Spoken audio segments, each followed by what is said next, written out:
Big news last night. Duke is upset by Stephen F. Austin after being a 28-point favorite. This is their first non-conference loss at home since the year 2000. What?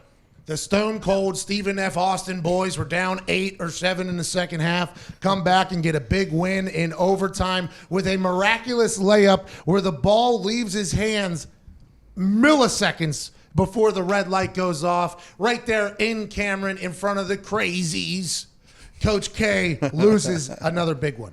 We talked about this off show. Last year I talked, did Coach K lose it? Right? Has he lost it? He had 2 of the top 3 draft picks or whatever on his team, couldn't win a national championship. Made it to the Elite 8, which any other school would be like, hey, we made it to the Elite 8. Like when WVU made it to the Elite 8, it was a celebration. Well, Coach K, it's like, hey, Elite 8, you get the number 1 recruiting class, you're expecting more. So the question arises in my eyes was, has Coach K lost it? Can he not coach talent?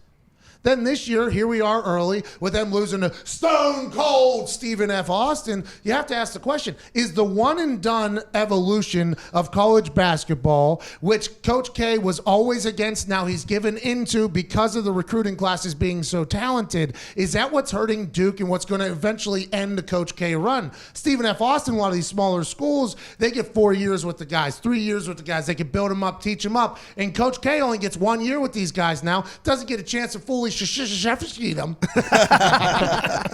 How's that have a K at the beginning of that? I don't know. We'll never understand. That's a real question, though. Is Coach K's demise going to be because he gave in to the one and done because he had to, and he doesn't have a chance to fully Duke them into becoming the Duke that we have known for all time? Is that going to hurt Coach K? Is Coach K's time of dominance over? And now, is this an overreaction? Absolutely. But to lose at home against Stephen F. Austin is not something that a Coach K team normally does. A guy who's 90 years old, still has impeccable hair and energy. Is he losing it? I don't know.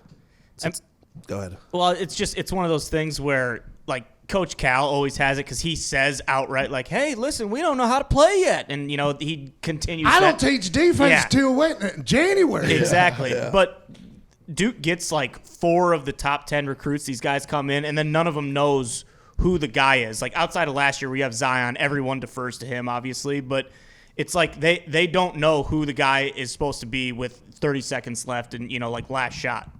And also, those kids are all very nice to each other, I assume. They don't have a guy to go to. But when you don't get instituted into the Krzyzewski School of Basketball, that could potentially be a problem, too. I think the one and done is ruining college basketball.